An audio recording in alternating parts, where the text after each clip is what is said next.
Hi all, അസ്സലാമലൈക്കും. Welcome back to Silnas kitchen. ഇന്നത്തെ recipe ഭയങ്കര വെറൈറ്റി ആയിട്ടുള്ള ഒരു നല്ല കിഡിലൻ ടേസ്റ്റി ആയിട്ടുള്ള ഒരു പലഹാരത്തിന്റെ റെസിപ്പിയാണ്.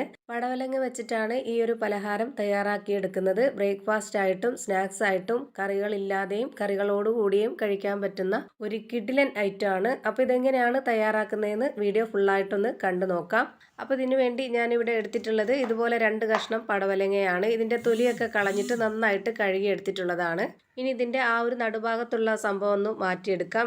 ഇനി ഇത് നമുക്ക് ചെറുതായിട്ടൊന്ന് കട്ട് ചെയ്തിട്ടെടുക്കണം. ഒരുപാട് നല്ല ചെറുതുമല്ല, എന്നാൽ നല്ല വലിപ്പത്തിലുമല്ല, ഈ ഒരു പരുവത്തിൽ കട്ട് ചെയ്തിട്ടെടുക്കുന്നുണ്ട്.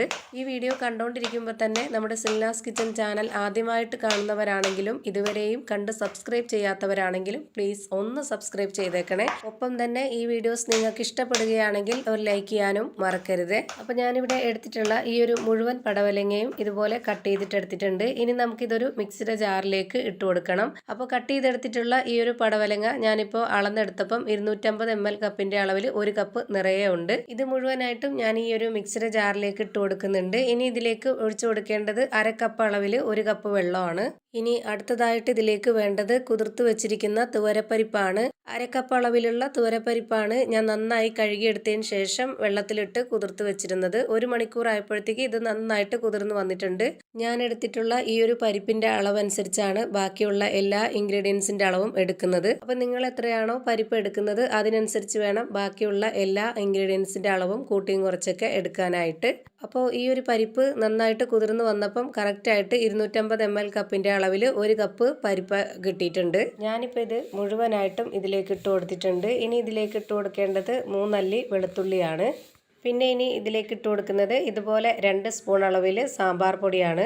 സാമ്പാർ പൊടിയുടെ ഈ ഒരു ഫ്ലേവറുമായിട്ടുള്ള ഈ ഒരു പലഹാരം ഭയങ്കര ടേസ്റ്റാണ്. ഈ ഒരു സാമ്പാർ പൊടി ഇതിൽ നിന്ന് സ്കിപ്പ് ചെയ്യരുത്. ഇതുപോലെ തയ്യാറാക്കുമ്പോൾ തീർച്ചയായിട്ടും ഇതുപോലെ സാമ്പാർ പൊടിയും കായത്തിൻ്റെ പൊടിയും കൂടെ ചേർത്ത് കൊടുക്കണം. അപ്പോൾ ഞാനിപ്പോൾ ഇവിടെ ഈ ഒരു ചെറിയ സ്പൂൺ അളവിൽ 1 സ്പൂൺ കായത്തിൻ്റെ പൊടി കൂടി ഇതിലേക്ക് ഇട്ട് കൊടുത്തിട്ടുണ്ട്. പിന്നെ ഇതിലേക്ക് ആവശ്യത്തിനുള്ള ഉപ്പും കൂടെ ഇട്ട് കൊടുത്തതിന് ശേഷം നല്ല പോലെ ഇതൊന്ന് അരച്ചെടുക്കാം. ഇനി ഇതിലേക്ക് ഒട്ടും തന്നെ വെള്ളം ചേർത്ത് കൊടുക്കേണ്ട ആവശ്യമില്ല. ആദ്യം തന്നെ ഇതിലേക്ക് പടവലങ്ങ ഇട്ട് കൊടുത്തതിന് ശേഷം ഒരു 1/2 കപ്പ് അളവിൽ 1 കപ്പ് വെള്ളം ഒഴിച്ചു കൊടുത്തിട്ടുണ്ടായിരുന്നു. ആ ഒരു വെള്ളം മാത്രം മതി. ഇപ്പോൾ ഞാനിത് നല്ല പോലെ അരച്ചെടുത്തിട്ട് ഈ ഒരു പാത്രത്തിലേക്ക് ഒഴിച്ചു കൊടുത്തിട്ടുണ്ട്. ഇനി ഇതിലേക്ക് ഇട്ട് കൊടുക്കുന്നത് അരിപ്പൊടിയാണ്. ഞാനിവിടെ 80 ml കപ്പിന്റെ അളവിൽ 1 കപ്പ് അരിപ്പൊടിയാണ് ഇട്ട് കൊടുത്തിട്ടുള്ളത്. വറുത്ത അരിപ്പൊടിയാണ് ഇതിലേക്ക് വേണ്ടത്. ഇനി ഇതെല്ലാം കൂടെ ഒരു വിസ്ക് വെച്ചിട്ട് നന്നായിട്ടൊന്ന് ഇളക്കി യോജിപ്പിച്ച് കൊടുക്കാം. അപ്പോൾ പിന്നെ ഒട്ടും തന്നെ കട്ടകളൊന്നും ഇല്ലാതെ നന്നായിട്ട് ഇളകി കിട്ടും. ഇപ്പോൾ ഇത് കറക്റ്റായിട്ട് ദോശയുടെ മാവിൽ നിന്ന് കുറച്ചുകൂടി കട്ടിയായിട്ടുള്ള ഒരു പരുവത്തിലാണിത്. പക്ഷേങ്കിലും മാവ് നല്ല സ്മൂത്ത് ആയിട്ടാണ് ഇരിക്കുന്നത്. ഇനി ഇത് ചുട്ടെടുക്കാനായിട്ട് ദോശ ചുടുന്ന ഒരു പാനാണ് വെച്ച് കൊടുത്തിട്ടുള്ളത്. എന്നിട്ട് ഇതിലേക്ക് കുറച്ച് മാവ് ഒഴിച്ചു കൊടുക്കാം. ഇനി ഇത് നന്നായിട്ട് പരത്തി ചുട്ടെടുക്കണം എന്നുള്ളവർക്ക് അങ്ങനെ ചുട്ടെടുക്കാം. ഞാനിപ്പോൾ ഇവിടെ ഈ ഒരു രീതിയിലാണ് ഒഴിച്ചു കൊടുത്തിട്ട് ചുട്ടെടുക്കുന്നത്. പിന്നെ ഇതിലേക്ക് കുറച്ച് എണ്ണ കൂടി ഇതിന് മുകളിലേക്ക് ഒഴിച്ചു കൊടുക്കുന്നുണ്ട്. ഇത് നിർബന്ധമൊന്നുമില്ല. താല്പര്യമുള്ളവർക്ക് എണ്ണ ഒഴിച്ച് ചുട്ടെടുക്കാം, അല്ലാന്നുണ്ടെങ്കിൽ എണ്ണ ഇല്ലാതെ തന്നെ ചുട്ടെടുക്കാവുന്നതാണ്. അപ്പോൾ ഇതിൻ്റെ ഒരു സൈഡ് വെന്തതിന് ശേഷം ഞാനൊന്ന് തിരിച്ചിട്ട് കൊടുത്തിട്ടുണ്ട്. ഇനി ഈ ഒരു ഭാഗവും കൂടെ ഒന്ന് വെന്ത് വരട്ടെ. അപ്പോൾ ഇതാ ഒരെണ്ണം ഇവിടെ റെഡിയായി കിട്ടിയിട്ടുണ്ട്. ഇതുപോലെ തന്നെ നമ്മൾ വീണ്ടും ഒരു കയ്യിൽ മാവ് ഒഴിച്ചു കൊടുത്തതിന് ശേഷം പിന്നെ നമ്മൾ ഇതിന് മുകളിലേക്ക് എണ്ണയൊക്കെ ഒഴിച്ചു കൊടുത്തതിന് ശേഷം ഇതൊന്ന് തിരിച്ചിട്ട് കൊടുക്കുന്ന സമയത്ത് നല്ല ലോ ഫ്ലെയിമിൽ ഇട്ട് കൊടുക്കുക. എണ്ണയുള്ള ആ ഒരു ഭാഗം ലോ ഫ്ലെയിമിൽ ഇട്ട് കൊടുത്ത് വേവിക്കുന്നതാണ് നല്ലത്. എങ്കിലേ കറക്റ്റ് ഒരു പരുവത്തിന് വെന്ത് കിട്ടുള്ളൂ. പിന്നെ ഇത് തിരിച്ചിട്ട് കൊടുക്കുന്ന സമയത്ത് മീഡിയം ഫ്ലെയിമിലേക്ക് വീണ്ടും മാറ്റാവുന്നതാണ്. അങ്ങനെ നമുക്കിത് പെട്ടെന്ന് തന്നെ റെഡിയാക്കി എടുക്കാൻ പറ്റും. അപ്പോൾ ഒരു ബുദ്ധിമുട്ടും ഇല്ലാത്ത നല്ലൊരു വെറൈറ്റി ടേസ്റ്റി ആയിട്ടുള്ള ഒരു അടിപൊളി പലഹാരമാണ് റെഡിയായി കിട്ടിയിട്ടുള്ളത്. അപ്പോൾ നല്ല സോഫ്റ്റ് ആയിട്ടുള്ള നല്ല പഞ്ഞ് പോലത്തെ ഒരു പലഹാരമാണിത്.